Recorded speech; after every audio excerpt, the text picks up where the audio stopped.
off for us in Nova Scotia, so there might be a bit of delay, so it will be 48 business hours. The presentation slides are also going to be shared.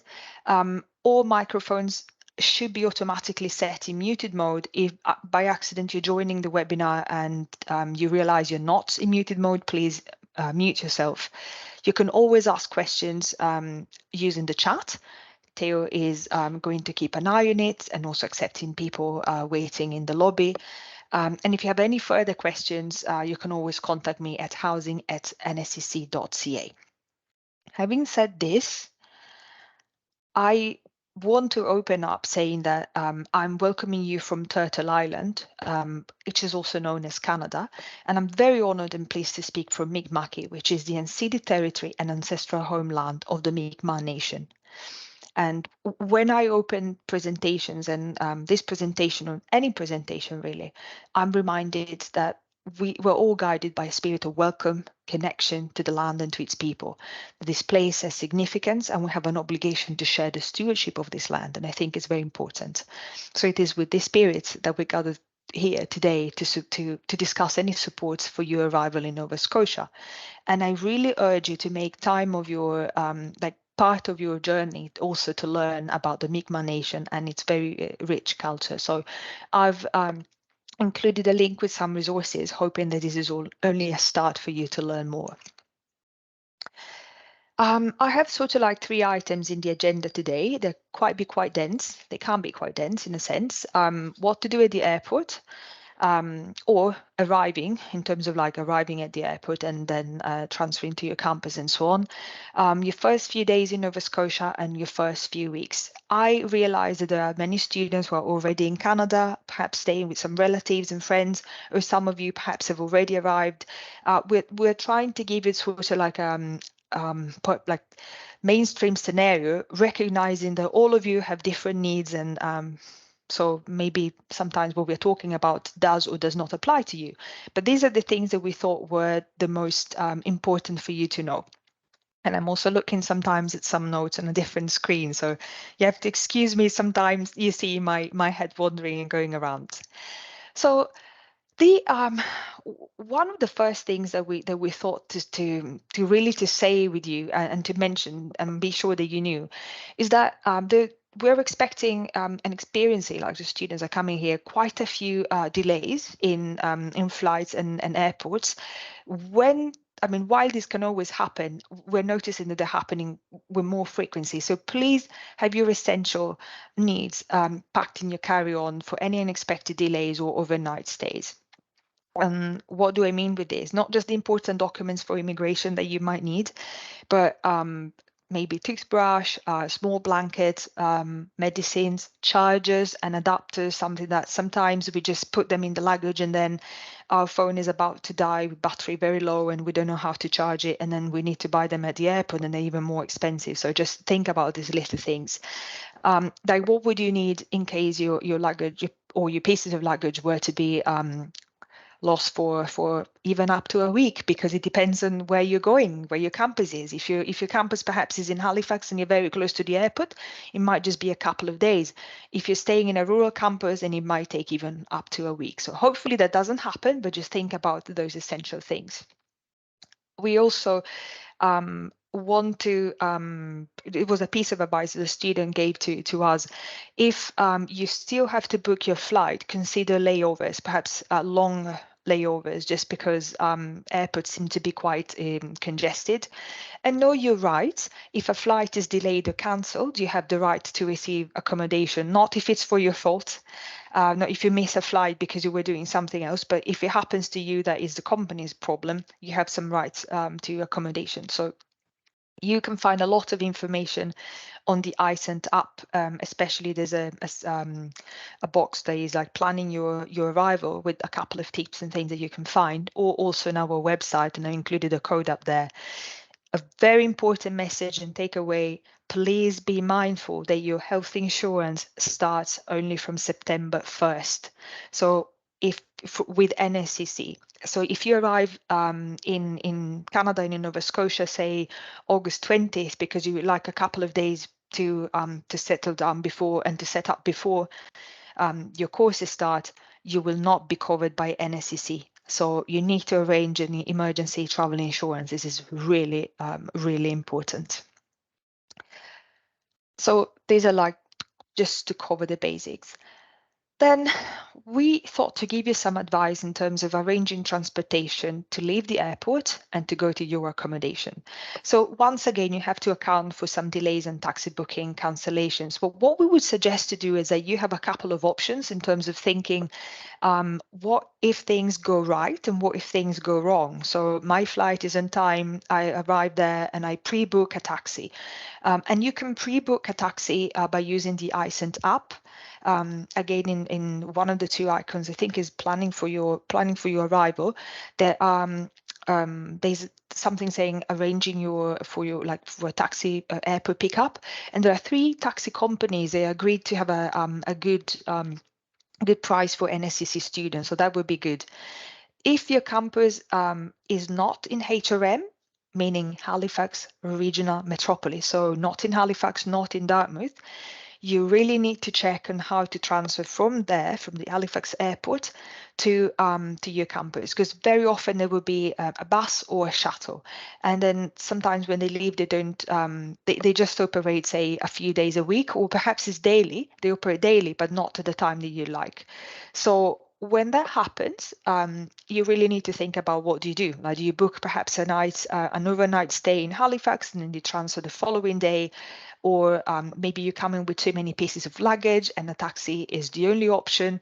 But it's if it's very expensive, for example, for some campuses very far away, you might even consider renting a car or so on. So you see the QR code that I put there.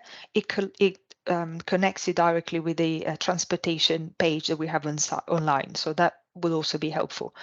And as I said, if you have any questions, you can put them in the chat as well. We thought also about one of the basic necessities, which is food. So you can imagine perhaps your flight is delayed and you're arriving in the middle of the night and your hotel is no longer serving food and you don't know what to do, and try to pack something. Obviously the picture is has some very fresh food that I don't think that you will be allowed perhaps to carry everywhere, but just the idea is to for you to plan about some light snacks in your carry-on luggage in case of late arrival, or or just being a bit hungry. If you're staying in a hotel, ask them if they can arrange any late meals, because they might even just buy something for you and put it in a package and leave it in your bedroom. That could be done. You could also ask some local grocery stores if they can do some deliveries, pre-book them in advance, so that you will have some food when you arrive in your Airbnb or anything like that. You can use the iSent app. If you look under the About Your Campus, I would say icon, then there's something that you can click and it will be groceries, and there you can find your groceries. If your campus is, I'm saying Truro, but you're staying an overnight in Halifax, then just use the app, but use it to check on, say, IT Campus or Dartmouth, the closest possible, and then you will find a list of groceries close to where you're going to stay versus where your campus is. So I'm hoping that would be useful. And with this should conclude the first, perhaps say like 24 hours. Try to relax and recover a little bit if it's possible. It's really, really important that you do that, because it can be very overwhelming. It's a different climate, perhaps different time zone, a lot of emotions. You left some people behind with all the curiosity and good vibes and feelings about what you're going to find, but there's a lot of emotional labor as well when you're leaving. So take the opportunity to try and recover a little bit, and the following day will look a lot brighter. Try to have a good meal, connect with family and friends at home, let them know that you arrived and that you're safe. If there's anything at that point that concerns you, that you feel scared, that you don't know, feel free to send me an email. Housing@nscc.ca. I'm only a team call away, so that's also something that you can do if you feel that you need. Once you are well rested, you're up and about, and then you can start with small yet really, really important things to do. One of the first things that you should do is really getting a phone and a SIM card. And by the way, you can do that also before leaving your country. So I've put some information there. Whenever you see on the presentation the iSend app, is because the information is also in the iSend app. And I've also left a couple of, again, codes that you can scan to find what I'm talking about in terms of telephone. So one would be guiding you through some phone plans and providers, and one is specific to a link for a phone box, which is a company that allows you to buy a SIM card when you're still in your home country and receive it, so it just activates when you arrive in Canada. If you haven't done that, you can easily use Google Maps to find a local shopping center or more and just say, I'd like to buy a SIM and a phone. That's also possible. So you will want to check some transportation means to move around. I find in HRM is perhaps a little bit easier because there are some buses in places. If you happen to live in perhaps in a campus that hasn't got transportation and you need to go to the shopping mall, account for time, like getting a bit lost, not knowing exactly where to go. You could take a taxi, you could walk, but just try to take it easy. It's you're on a mission and that will take you perhaps a couple of hours, but it's very important that you do this. The other thing that you probably want to do, I would say almost immediately after, is open a bank account, and you should do that as soon as you can. Use the tools that you have on the again on the iSend app and the website to learn about banking, and especially to learn to learn if there's like a good banking option that you want. In some cases, it's possible to open an account when you're still in your home country, then it activates when you arrive in Canada. So book an appointment, and remember to book an appointment is very important. You can't just walk in and say, I'd like to open a bank account. It doesn't really work that way. And you should ask what documents you need to have with you, because the last thing you want is arranging your appointment, waiting perhaps for a week or 10 days to finally have your appointment, and you're showing up there and your documents are just not what you needed. So usually, just to give you a rule of thumb, you will need your passport, probably your letter, and confirmation of enrollment, proving that you're a student, because you're going to open a student account has a lot of advantages.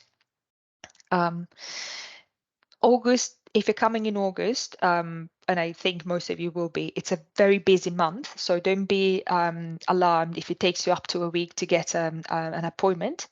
What it means for you, though, is that you need to have some cash to survive the first perhaps days or week.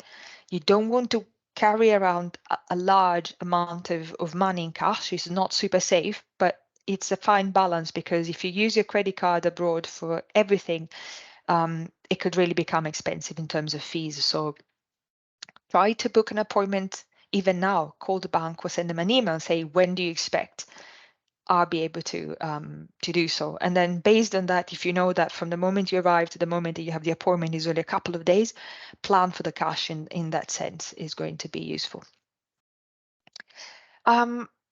This slide is not really for everyone, but we thought to include it because very, very often getting a Canadian driving license is not really what you do as soon as you arrive, because it takes time, it takes months. But some students coming from the countries that you see listed below actually try and do it as soon as you can, because then they can get their license. They can convert it very, very easily. So when this is done, you can check it off your list. So if you have a driving license from Austria, Belgium, Germany, Isle of Man, South Korea, Taiwan, United Kingdom of Great Britain and Northern Ireland, it's very easy for you to convert your license. If not, and if driving is still a priority and you want to have a vehicle to move around, I would suggest that you look on our website, and it will take you to the, I think, the Access Nova Scotia site. That's how we linked it. And then you have all the information about what to do and how to start the process, because it's a bit long if there's no conversion and if you need to retake your license. So for some of you, it'll be a priority, for some others not. here is where we really wanted to make sure that in the next, say in the following weeks, so you got your phone number, you're finding your food, you're getting used to the community. But I'm thinking perhaps 3, 4 days or even the week after you arrive, you will really want to connect with your campus. They'll be so excited to see you after 2 years of almost like online orientations and everything. They'll be really happy to see you. You can connect with your campus services and find all the resources that are there for you, from lockers to food pantry in case of need, to library services, and also, of course, ways to connect with the Student Association or the International Student Ambassador program. And I think, Theo, would you like to step in and say something? And would you like me to stop sharing my presentation if you have something that you would like to share, or just say a couple of words? Yeah, everything is clear, and I really believe this is really helpful for everyone. And there are some of questions in the chat room, so maybe we Perfect. can move next stage to solve the student questions. Yes. Did you want to say something about this International Student Ambassador Program, or would you prefer to say it in the end? Yeah, maybe at the end after we solve all Perfect. the. Yes. Yep. Okay. Excellent. So just look on the iSent up for some information. You have the websites, the QRM there as well. And I would say try to be involved as much as you can. It's an amazing opportunity both to be in the Student Association or the International Student Ambassador Program. So you really should. With time, we don't want you to feel overwhelmed, but just with time, get used to get familiar, I would say, no more than used to, get familiar with what you have around you for sure. Um, a very important reminder is that I think from August 5th or something, we will really do our best to just communicate with you through your school email. So right now, any email that you send me, I've always replied. If it was Gmail, Hotmail, anything, we really didn't care. But from August on, so when you, I didn't really know a date, but I would say moving forward to whenever it's closer for you to really start school, we will use your NSCC email. So how is it? It's your W number at nscc.ca. If it's not clear to you how to activate the account, what it is, you can look on our website as well. But important information will be emailed to you to that account. So check it daily at least. Really do the effort to do so. And closing to the end, we have a lot more resources on our website as well, and we recorded many webinars even last year. We had sessions and webinars that we had available to support you if you need to enroll your child in school, how to make friends, how to get connected, how to find what you need, especially when, well, now it's summer, but there will be a point where it will get a little bit colder. So we had some sessions to prepare students for the winter, find some employment for yourself, your spouse or partner, how to apply for a social insurance number. So these are all things that you will find on our website and in our resources. And of course, we're here for you. If you need any support, you can contact me personally at housing@nscc.ca. You also have some emails here for like international ambassadors or international students. Um, this really brings to the end of the presentation, and I'm happy to start taking any questions if there are. Just a word of advice, we're not exactly talking about housing at the moment. I know that some of you might have this concern. I will try to touch base if that's a concern, but we're really trying to talk about arrival, transportation, making sure that you arrive to your campus and where you need to be. We have sessions every Thursday about housing. You can always book an appointment one-on-one with me. So we feel like we really try to support the students in the last couple of months. And this session is more about arrival. So happy to take any questions. How do we want to do this? Do I go up from the very beginning, or do you? Let's do this. Okay.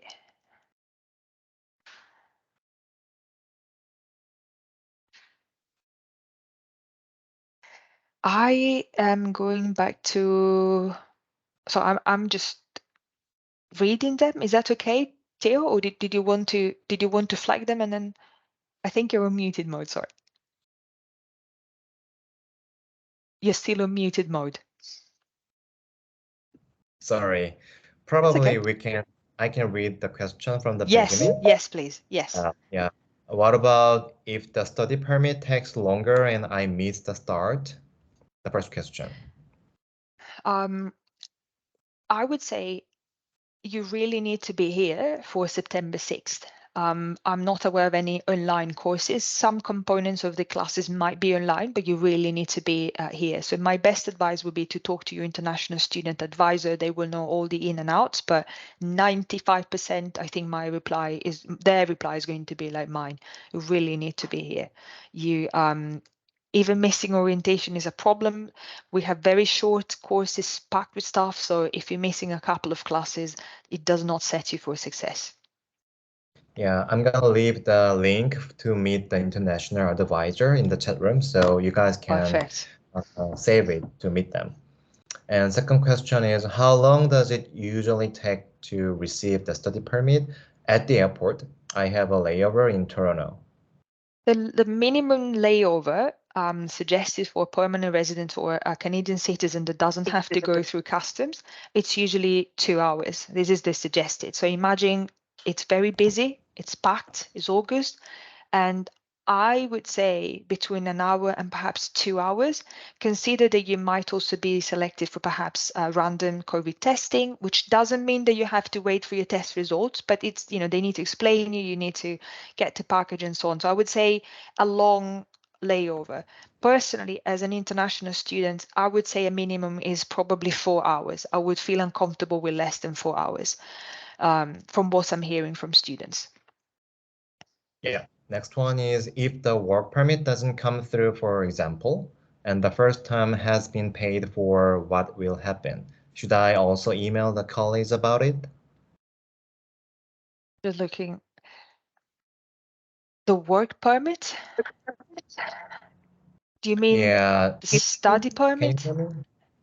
Yeah, work permit. Mostly some of the students can have a co-work permit, then allow them to work as a part-time for 20 hours. I think, yeah, So you in that mean the case, they are, permit? Okay, because yeah, it's if you still mean the study permit, then there will be refunds. So there's definitely some refunds. So the $1,000 that you're paying to apply are never refundable. But like some, you can get some money back.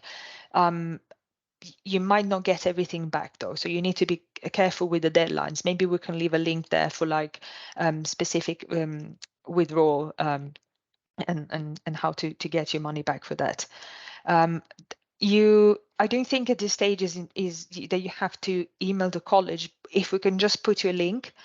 If you're talking about the study permit, I know it's 12 weeks. The co-op permit should be coming with the study permit. Like you should receive, if you've applied together, you will receive it at the airport, but you should have permission for that. So if you're receiving it, then once you're at the airport, you will be giving it at the same time, but it's 12 weeks. If you're talking about that kind of permit. So any other questions, yes, talk to your student advisor, but probably we can give you a guideline with the links. Yeah.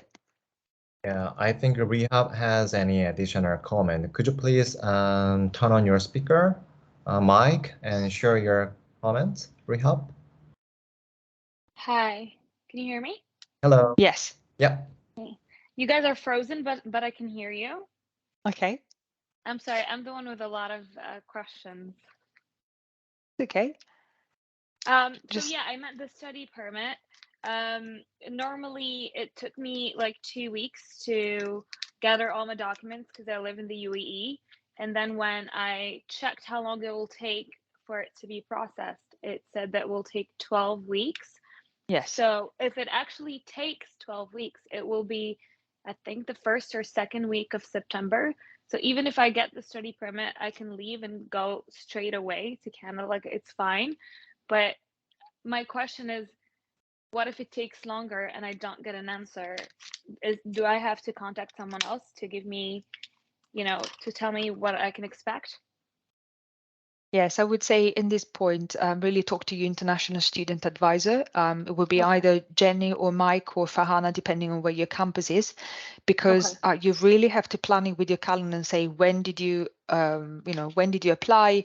And then there isn't a lot of information that they can give in terms of updates. If it's 12 weeks, there is the risk that then you receive it and then school starts and you can't be here. So it's risky and you need to know what to do.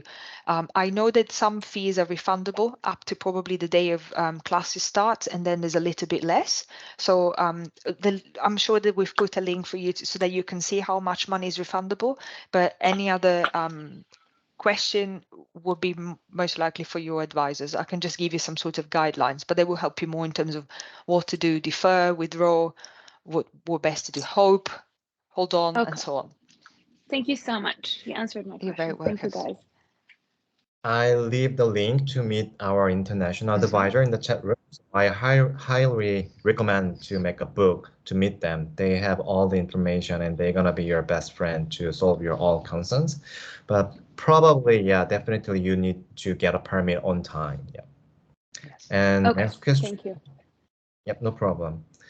Next question is, do we need to book an appointment for any kind of transaction?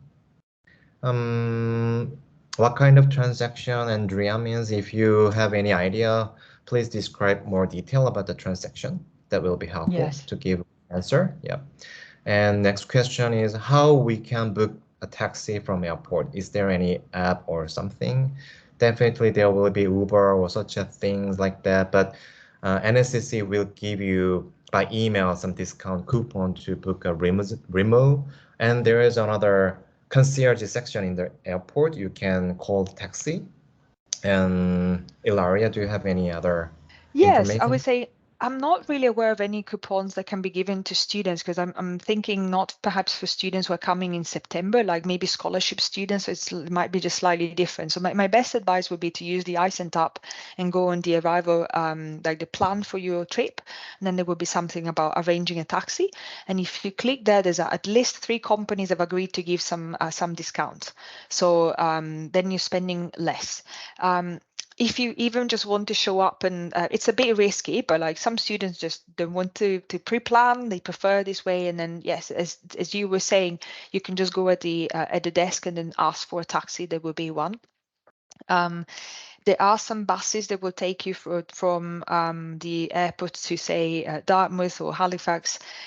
They're not super well equipped when it comes to pieces of luggage. These are like normal transit buses. So what I found was very difficult when I was traveling and I had lots of things is that there isn't really a physical place to store them. These are not buses for thought or conceived for this transfer. So you just you need to see if you're traveling very light, perfect. It's $3.50. If it's during the day, amazing.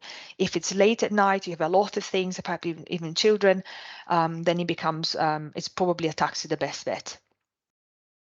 Okay. And Andrea said the transaction about bank transaction, probably he mean to open account or something. Yes. Yes, you need to book to make an appointment because we are going to be very busy, especially if you arrive in Halifax. We have so many universities and colleges that a lot of students will try to open a bank account. A lot of students will try to set up their internet. Everything will happen in August and September. So if you show up and you say, I'd like to book an appointment, it might take you even 2 weeks. So do your research now, find a bank that you like, send them an email and say, I would like to book an appointment to open an account. And then they will try to fit you in and give you a spot. Yeah, if you access the webpage of their own, like CIBC or RBC, there is a website page to make a reservation. And last year, in my case, the earliest appointment that I could have is 1 week later. So during the time, I use my local credit card and pay more commission. So I highly recommend you to book in advance. And next question is about the health insurance company to get the contract previous to arrival. So I leave the website page, the health insurance you can get in NSC's website. So check the website. And if you need to have any additional private insurance before your semester start, you can also pay for that personally. So you don't need to, but you can have it also in that company. So you can have a look in the webpage. And As next long as you question. have some insurance. Because even accidentally breaking a wrist and you need a cast is thousands of dollars. So do not come without having any coverage, or coverage starts from September 1st. So it could be emergency insurance, the link that you showed, anything, but you need to have some emergency plan for sure. Yeah, I was also considering, do I need to last year? But yeah, nobody knows. And before semester start, maybe something happens. So I also joined personal insurance for a month before my semester start. And hopefully, and fortunately, nothing happened. But anyway, I paid. Yeah. And they could And also next, ask you at the border, like at the border, they could also ask you, how do you do you have extra $10,000-15,000 lingering around if anything, if you need emergency? No. So then you need to have insurance. So please invest. It's the best investment that you can do for the first couple of weeks. Yes. and if I arrive August 30, is it mandatory to have an insurance? I wouldn't say it's mandatory in the sense that you're not going to be there's a lot of potential to be absolutely in trouble. As I said, anything that happens, it's on you. So at the border, they could ask you how, if you have enough money to cover, or if you have insurance, and then based on that, they might even do a decision of saying not to admit you to Canada. It's very rare, but it might happen. Say that they don't do that, and you go and you stay in those 15 days, anything happens, you're going to pay thousands of dollars. So my answer will be at this point, yes, it's almost mandatory. It's just not perhaps by law, but yes, really, please do have some sort of coverage. And then next question, Rehab, do you have any additional question? You raise your cyber hand.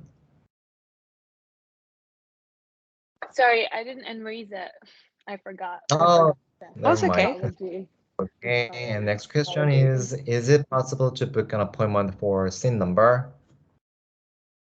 You could apply in 3 ways. You can apply online, in person, and via mail, but you need to be here. So I don't think that you can book an appointment. You shouldn't make an appointment. Consider that you get your SIN number when you also have a proof of address. So for many students, as immediate as this might be, they really want to get a SIN number as soon as they arrive, they still need a couple of days. So I would say check on the website. I've never seen, it's usually very, very big, like the site, and you can just go in. And if you go in person, you just have to wait maybe 30 minutes, maybe an hour, the worst, but it should be almost immediate. But yeah, you need to have proof of address before you can apply. So, and you can apply at any place in Access, Nova Scotia. Any community must have one, like they have to have one at least. So you don't need to do this in Halifax to say. And next one is, do I need to make an appointment with the cell phone carrier when I go get a cell phone plan as well? I heard I need to have a Canadian phone number to open a bank account. Yeah. Yes, you will. You might be able to open a bank account even without it, and then give it later. Like for some students is the case, but even just to move around, you will really need a working phone number for anything else. So I would say the sooner the better. You could use phone box. The phone number, sorry, the SIM will be delivered to you even in your home country, and then it activates when you arrive at the airport.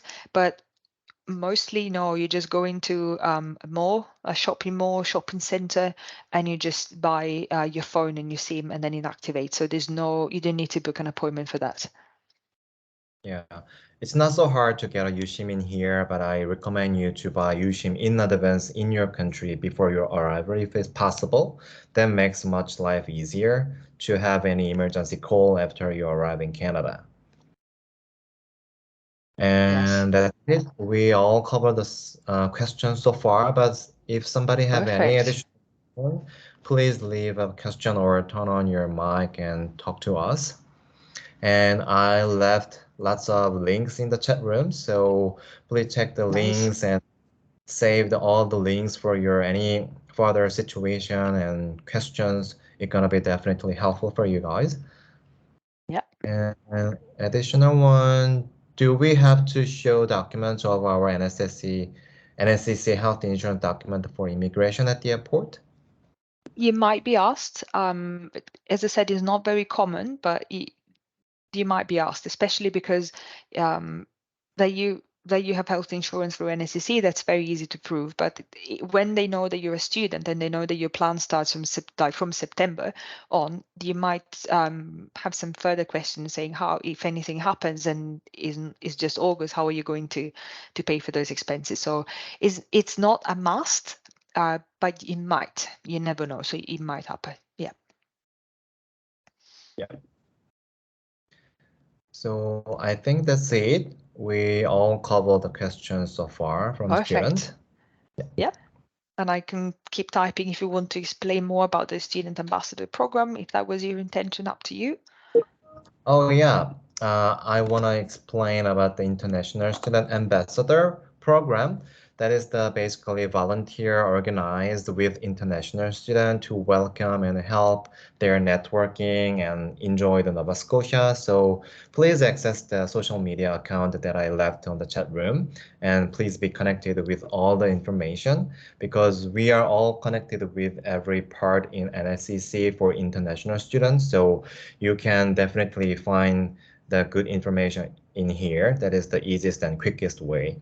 So I'm looking forward to seeing all of you in Nova Scotia and hope you prepare well your arrival. It's Thank you. perfect. Yes, I would definitely want to be an international student ambassador if I were to get back in time. Perfect. Yeah, Yeah. we have one more question. How do I get this health insurance document, please? Yeah, so as I said, you could email the benefit office and so they will write something for you, or you could even show you paid for it. So because it's part of your tuition, so it's part of when you're logging into my NSCC and you're showing you have an extract of what you paid for tuitions, it will also show up there. My concern is that sometimes students are asked for emergency travel, so and that any like whenever you're booking your flight, emergency travel insurance that you can do too. You will get a receipt, and that's also something that you can show in case they ask you. Yeah, another question. Perfect. Is there anyone in this meeting who is going to, oh yeah, to Euro campus? If yes, let's contact. We could help each other. Yeah. And I would like to introduce the function of iSend tab. I also highly recommend to download the iSend tab. In iSend tab, you can search your campus and major friend. So you can use the filter function and you can type and you can start to have a chat before you arrive or after arrive here, before you guys have any private connection or number. So yeah, use the iSend tab, please.